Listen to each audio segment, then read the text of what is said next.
All right, folks, maybe after a solid year and a half of searching every field I drove past, I finally found my dream truck. Always assumed I'd get a Kenworth, but once Dave got a hold of a Ford cab over, I was able to look at every nook and cranny of the thing and really study its design, and I just fell in love with its engineering. Now, the key design feature of these that really sold me is that if you look down in here, there's a little airbag down in there.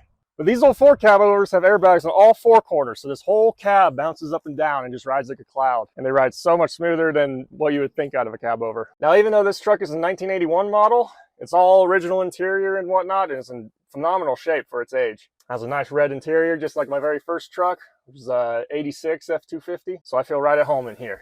Now, like I was saying, for the last year and a half, ever since Dave bought his, I fell in love with them and I've been looking for one on my own. But these trucks are so freaking rare. Over the last year and a half, I found myself in all sorts of different corners of the country, and every field I pass by, I'm just looking and scouring, looking for one of these trucks. And then finally, about 2 months ago, me and some friends were down here in southern Utah on a camping trip, and as we were just driving by this field, I saw this truck out of the corner of my eye and knew I had to have it. So then fast forward about a month later, I was able to make another special trip down here to try to seek out the owner of this truck. So we came down to this little town with no information on the truck. It doesn't have a license plate, doesn't have numbers on the side.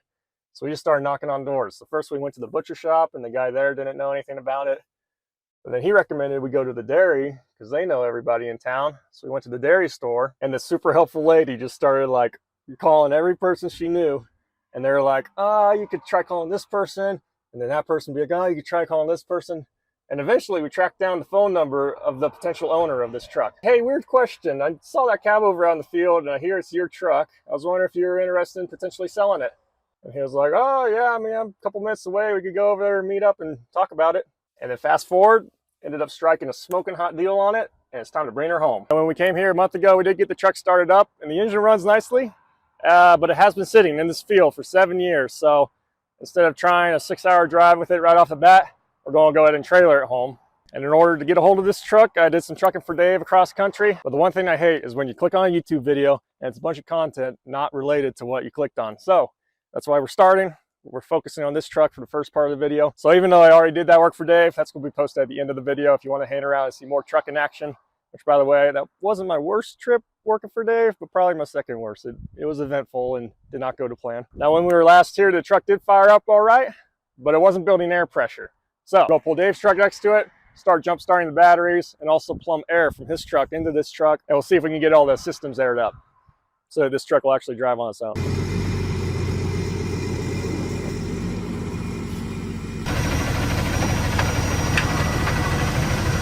I'm going to crawl up in there to get to the batteries.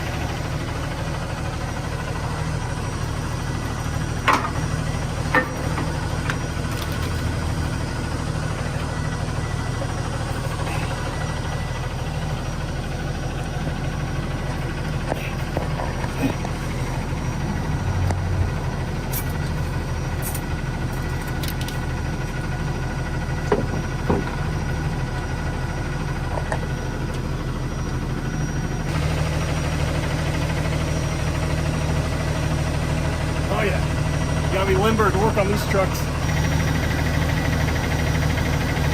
Grab it and swap the end on this.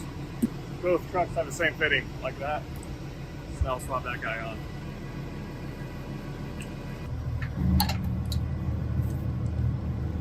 Now we're good. Now I'll go turn the valve on that truck and send some air over here.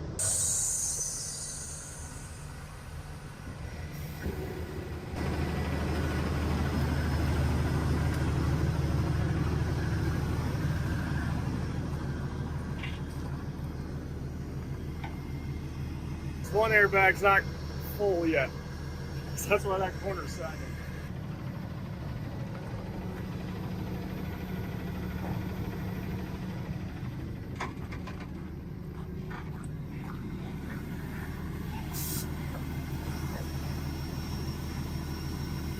Yeah, just need a little help. So if you noticed before, this was way down here and that fender line didn't match up, and now it's all aired up and we're ready to ride down the road. That line matches up. Do you guys hate spam callers as much as me? Because if you do, I found a solution that's been a game changer for my life, and it's the sponsor of today's video, Aura. Aura is the #1 rated identity theft protection service, and with over $10 billion being lost last year through cybercrime, Protecting our online presence is an issue that you and I probably don't take seriously enough. You can try Aura for free for 2 weeks using my link at aura.com/Goodrich. Now there's loads of companies out there that are data brokers, and they scour the internet for your information and gather it to sell to advertisers as well as scammers. And if you tell these data brokers that they can't use your information, they're legally required to stop using it.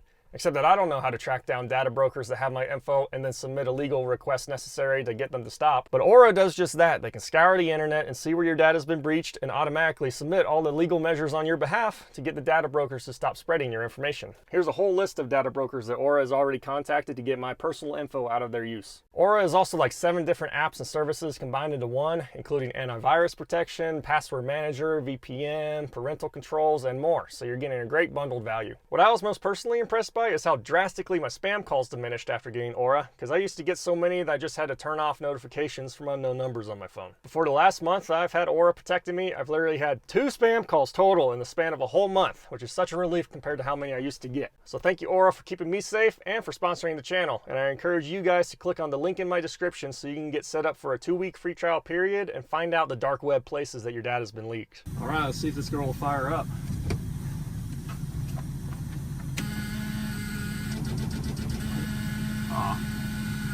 Batteries, looks dead. Now when we were here last time, we barely got it started, and right now the batteries are acting like they're just too old. So I brought some new batteries. We're going to try to jack up the cap, swap some new batteries in, and see if we can get it fired up that way.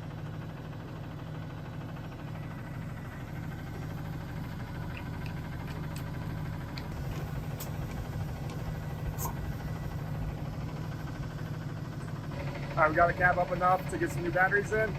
I was going to swap the batteries on that side, but there's a giant anthill lying on the ground that keeps lighting me up. So we're going to move the jumper cables to those batteries. We'll swap 2 new batteries on this side. We'll have 2 old ones, 2 new ones, and that should be enough to get started. Anyways, as you can see, we got a good old 3406A Cat, which is a 14.6 liter diesel engine, made with a 13-speed transmission.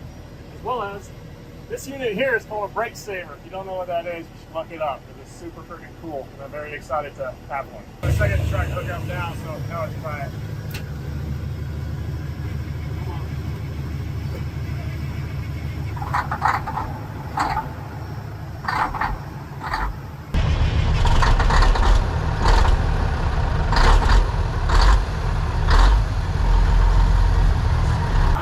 Alright, the clutch pedal on this thing is just limp. I don't know how the linkage works. I thought maybe it was like not a direct connect, maybe it was air pressure related, but the engine's running, we have full air pressure in the system, and it's just limp. So we're not going to be able to get into gear with the engine running. So let's see if we can turn the engine off and then maybe go into gear, and maybe fire up the engine again with it in gear, and it'll putt forward, and then we'll see. Let's turn it off now.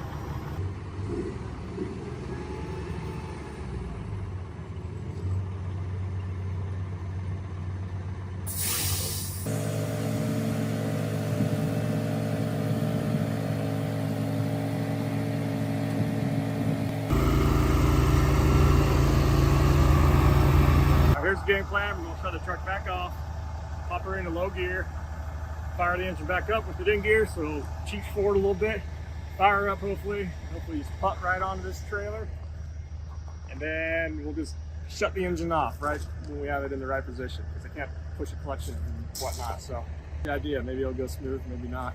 Alright, let's see how lucky we can get with this.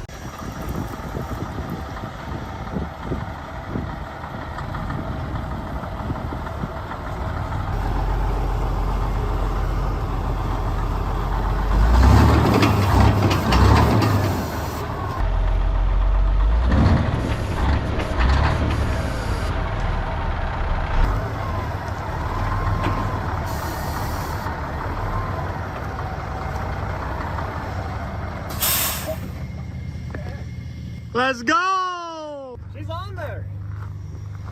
Heck yeah. That went just according to plan. That worked so perfectly.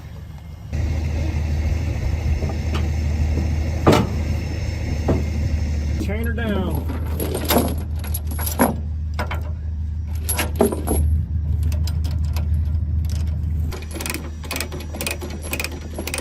These trucks have obsessed with my brain for the last 1.5 years non-stop, so finally get my hands on one for a great deal. I'm stoked. Time to bring her home. The following Thursday. All right, we're ready for a test drive. Took quite a bit to get it to this point. Whole bunch of things we had to tackle. So when I first got the truck, the clutch pedal was completely limp and it didn't have power steering, but just added fluid to the hydraulic clutch and added fluid to the power steering, and both of those systems are working great now. So I love those kinds of fixes. Also, when I got the truck, it wasn't building air pressure. Thought it was maybe the compressor, but then I was able to validate that that was pressurizing air. That was good news because the compressor is not cheap. And the issue ended up being just a bunch of tiny little air leaks that I was able to track down, replace the fittings, fix those leaks, and now it pressurizes perfectly. We also did an oil change on the truck. Most expensive oil change in my life. Those cat filters aren't cheap, but we got a new cat oil filter and fuel filter on it. Oh, my brake pedal was locked up, so I didn't have any brakes. So here's my brake pedal. It's supposed to push down on that plunger, but this whole thing's seized up, so it's not sending any air to my brakes. So I'm gonna break this thing apart however I can and see if I can free it up. Alrighty, so this valve actually seems pretty freed up. Like I can move it by hand and stuff. There's just this plunger on top. That whole collar's supposed to slide, but it looks like that corroded shut because that won't push down at all. So I'll just try to free that up. Alright, got this plunger all cleaned up, and now it moves really freely. Greased it up. So I think our air brake valve will work now.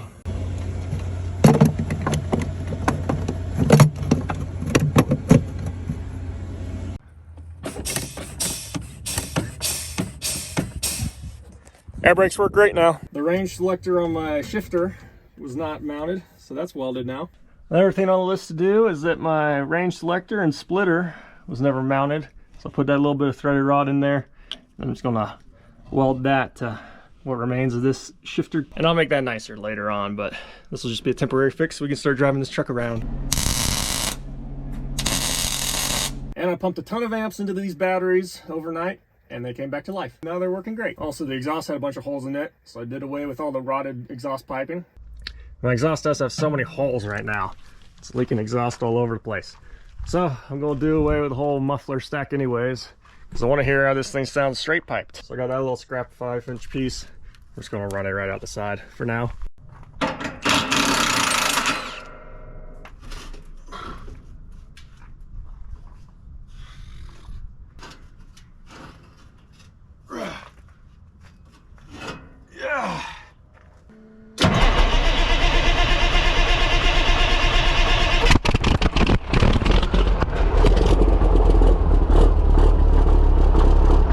I think that's all the major issues sorted out, so I think we're ready for a test drive now.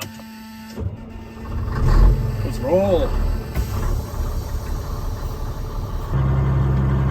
The cab normally has little shock absorbers too, but those are all broken. I have new ones, but I haven't put those on yet. But this cab still absorbs all the bumps pretty good. Here's a nice little bump.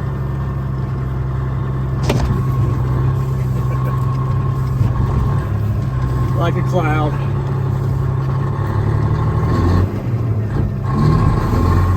Shifts pretty smooth. Runs really smooth. The engine makes pretty good power. Pretty happy with that. It's time to get a trailer behind this thing, see how it actually tows.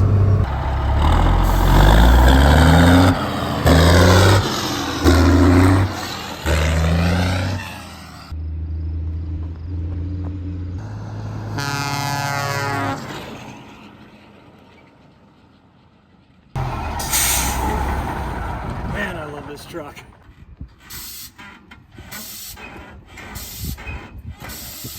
Favorite part about this truck. Meanwhile, back in the lowlands. Here's my Chariot. Except I have been here for like 2 hours because it took a while to get the engine started. I'll let you guys know the sort of hassles I had to go through here in the truck here in a little bit. But she is running now. She's running good. It's ready to hit the road.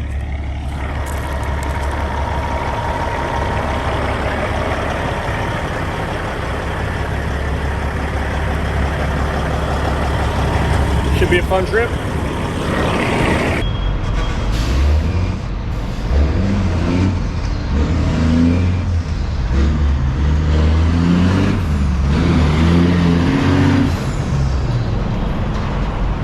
Okay, we're on the road heading west. This is a pretty fun truck to drive. K2 did a beautiful job with it.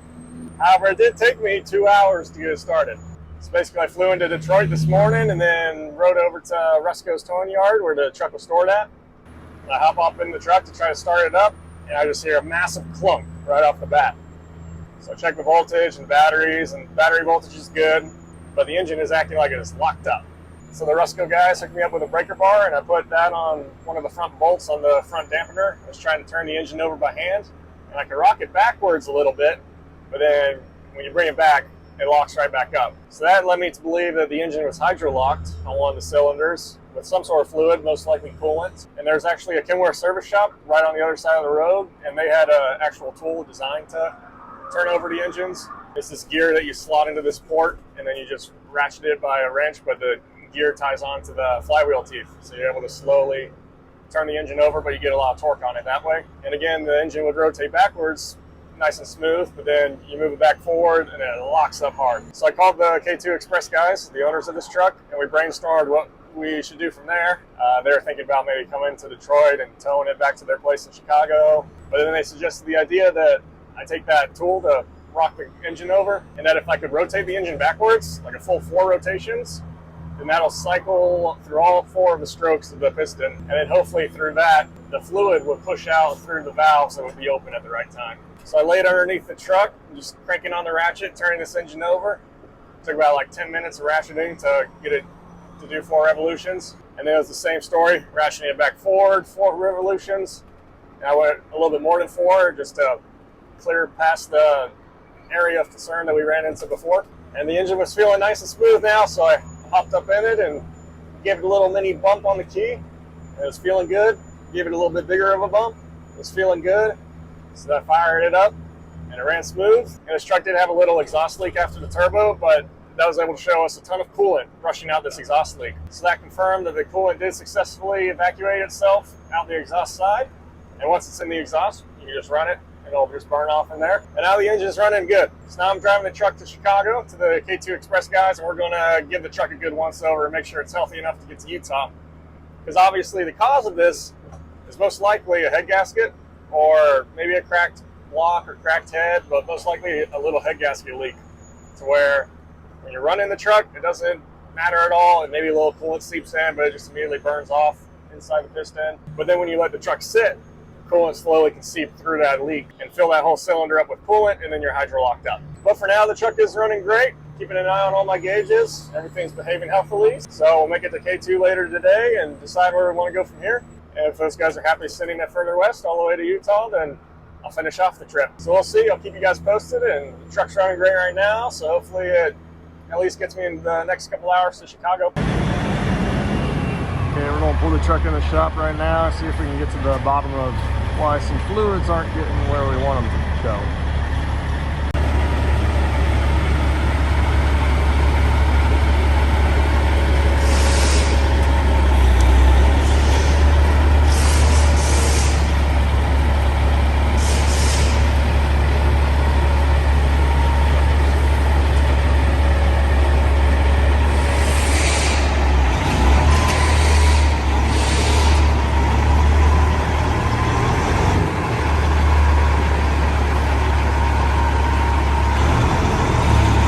In the diffs.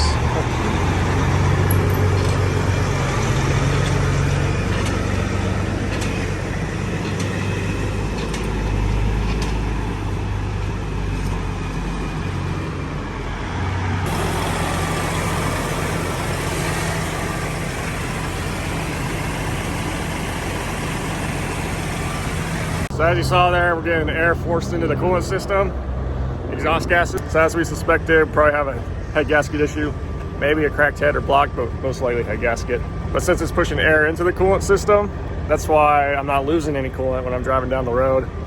But when you let the truck sit, then the coolant is able to press back through that leak and get into the cylinder and lock it up. So the K2 guys said they're just gonna swap a new engine into it. But that would take a sec to do, so I gotta figure out if I'm gonna fly home now or take another one of these rigs home. All right, the K2 guys immediately started tearing into their blue truck, and my plan switched to driving home this Prevost bus that Dave bought from them. Spend the night here in Iowa with some friends. Now it's time to get back on the road, except this thing's getting kind of doggy, kind of low on power. This thing should be boogieing a lot more. So I'm gonna swing by a truck repair shop here in town because they have new fuel filters. I'm gonna try to throw a new fuel filter on it, see if we can get maybe more fuel flow. This thing's getting pretty slow. Ratchet screwing on. All right, this engine's still just making half the power at most. So I did find a second fuel filter. We're gonna try replacing that.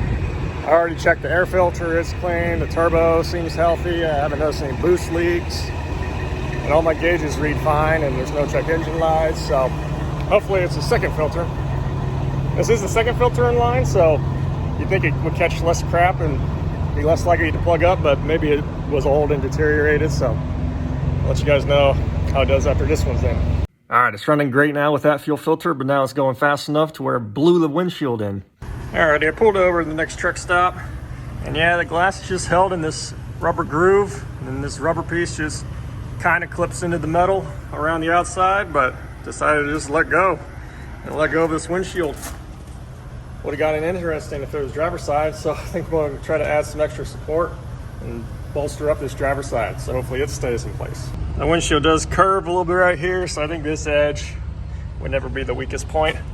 This side failed at this corner, so I've kind of wedged some stuff in place to support this corner and this whole edge, and the bottom supported too with this thing, so maybe I won't have a windshield come and decapitate me.